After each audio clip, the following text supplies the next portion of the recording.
भारत का एक ऐसा जिला जो इंडस और गंगा नदी प्रणालियों के बीच वाटर डिवाइड पर स्थित है, जो हरियाणा का साइंस सिटी माना जाता है और जहां से 1857 की क्रांति शुरू होने का दावा किया जाता है, ये है Ambala district. Welcome to India unlocked, channel of Bodh Ganga academy, India का पहला डिजिटल डिस्ट्रिक्ट एनसाइक्लोपीडिया। आज हम कवर कर रहे हैं डिस्ट्रिक्ट नंबर 8, अंबाला। ये लेक्चर प्रतीक भार्गव के ओरिजिनल और वेल रिसर्च नोट्स पर बेस्ड है, जो ऑथेंटिक, जियोग्राफिकल, हिस्टोरिकल और एडमिनिस्ट्रेटिव सोर्सेज के एक्सटेंसिव स्टडी के बाद प्रिपेयर किए गए हैं। प्रतीक सर के डिटेल्ड लेक्चर के लिए नीचे दिए गए लिंक को रेफर करें। तो चलिए इस जिले की मल्टी लेयर्ड पहचान को एक एक करके समझते हैं। हम देखेंगे कि कैसे अंबाला की जो पहचान है वो असल में इतिहास, विज्ञान और रणनीति का एक संगम है। तो सबसे पहले शुरू करते हैं इस सवाल से कि हरियाणा के लैंडस्केप में अंबाला इतना खास और ज़रूरी क्यों है? आखिर इसकी यूनिक पहचान है क्या? देखिए, अंबाला की पहचान ना कई चीज़ों का एक बड़ा ही मज़ेदार मिक्स है। ये हरियाणा के सबसे पुराने ज़िलों में से एक तो है ही, पर इसकी असली कहानी शुरू होती है इसके भूगोल से। ये इंडिया के दो सबसे बड़े नदी सिस्टम्स, इंडस और गंगा, के बीच एक बहुत ही अहम वाटर डिवाइड पर मौजूद है। और इसी स्ट्रेटेजिक लोकेशन की वजह से 1843 में यहाँ अंग्रेज़ों ने एक बहुत बड़ी छावनी यानी कैंटोनमेंट बनाया। और फिर इसी छावनी की ज़रूरतों से जन्म हुआ इंडिया की सबसे बड़ी साइंटिफिक इंस्ट्रूमेंट इंडस्ट्री का, जिसकी वजह से आज इसे साइंस सिटी के नाम से जाना जाता है। और हाँ, इतिहास में 1857 की क्रांति के पहले केंद्र होने का दावा भी यहीं से किया जाता है। तो अब थोड़ा और गहराई में चलते हैं और देखते हैं कि कैसे अंबाला की जमीन और इसकी विरासत ने मिलकर इस जिले की किस्मत को शक्ल दिया है। तो अंबाला के भूगोल की सबसे ज़रूरी बात है इसका एक नेचुरल वाटर पार्टीशन होना। ज़रा सोचिए, ये एक ऐसी ऊंची ज़मीन है जहां से बारिश का पानी ये तय करता है कि उसे पश्चिम की तरफ बहकर इंडस सिस्टम में जाना है या फिर पूरब की तरफ जाकर गंगा का हिस्सा बनना है। और इसी ज्योग्राफिकल खासियत ने इसे हमेशा से एक बहुत ही इंपॉर्टेंट रूट बनाया है। अगर हम यहाँ एक सफ़र पर निकलें तो हम देखेंगे कि कैसे हम उत्तर पूर्वी हरियाणा में शिवालिक की पहाड़ियों से उतरकर धीरे धीरे गंगा के उपजाऊ मैदानों में आ जाते हैं। यहाँ घग्गर, टांगरी और मारकंडा जैसी नदियाँ हैं जो यहाँ की जलोढ़ मिट्टी मतलब एलुवियल सॉइल को और भी ज़्यादा फर्टाइल बना देती हैं। और इसी वजह से सदियों से यहाँ पर बसावट और खेती होती आई है।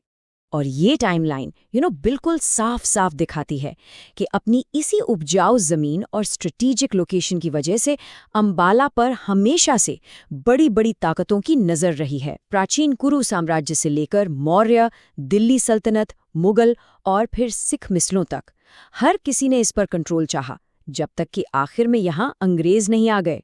तो चलिए अब देखते हैं कि इन सब ऐतिहासिक परतों के बाद, खासकर अंग्रेजों के आने से, आज का मॉडर्न अंबाला कैसे बना। साल 1843 ये अंबाला के इतिहास का सबसे बड़ा टर्निंग पॉइंट था। हुआ ये कि करनाल में मलेरिया फैल गया तो अंग्रेजों ने अपनी छावनी को अंबाला शिफ्ट कर दिया। इसकी लोकेशन ग्रैंड ट्रंक रोड पर थी और ये दिल्ली और पंजाब के बीच एक परफेक्ट मिलिट्री सेंटर था। बस इसी एक फैसले ने अंबाला को हमेशा के लिए बदल दिया। और हाँ, यहीं से एक बहुत बड़ा दावा भी जुड़ता है। माना जाता है कि 1857 के विद्रोह की पहली चिंगारी मेरठ से भी कुछ घंटे पहले यहीं भड़की थी। हालांकि 5वीं नेटिव इन्फेंट्री के एक सिपाही श्याम सिंह ने अंग्रेज डिप्टी कमिश्नर को पहले ही इसकी खबर दे दी थी, जिसकी वजह से वो इसे तेजी से दबाने में कामयाब हो गए।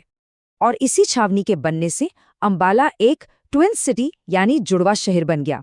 एक तरफ है अंबाला सिटी जो एक सिविल और कमर्शियल हब है, और दूसरी तरफ है अंबाला कैंट जो आज भी इंडिया के सबसे पुराने और सबसे स्ट्रेटेजिक मिलिट्री बेसिस में से एक है।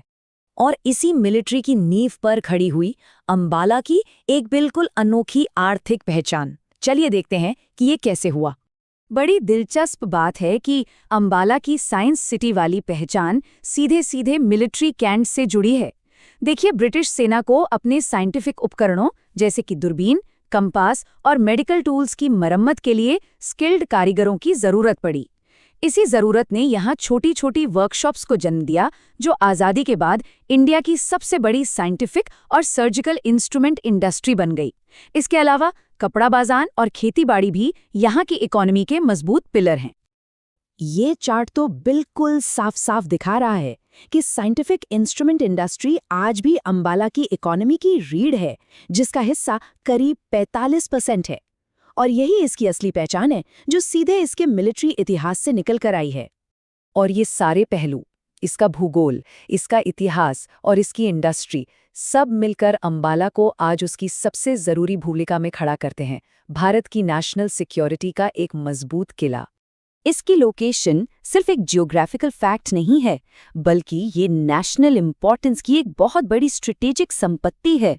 दिल्ली, पंजाब और हिमाचल प्रदेश के बीच बसे होने की वजह से इसे सही मायनों में उत्तर भारत का रक्षा द्वार या defence gateway of north India कहा जाता है।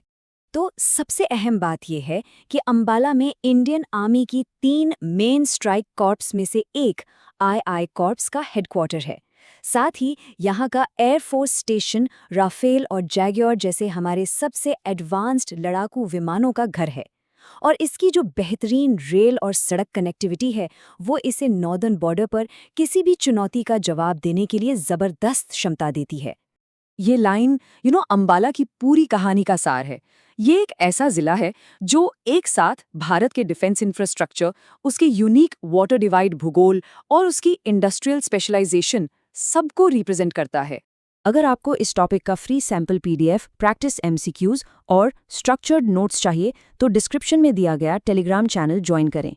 ये notes UPSC, state PSC, SSC और सीयूईटी जैसे कॉम्पिटिटिव एग्जाम्स के सिलेबस को ध्यान में रखकर प्रिपेयर किए गए हैं।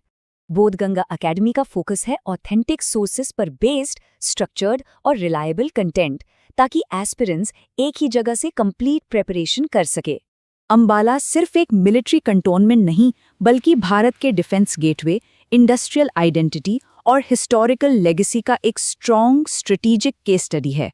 और ये हमें इस सवाल पर सोचने के लिए छोड़ देता है कि क्या अंबाला भारत का सबसे रणनीतिक रूप से पूर्ण जिला है।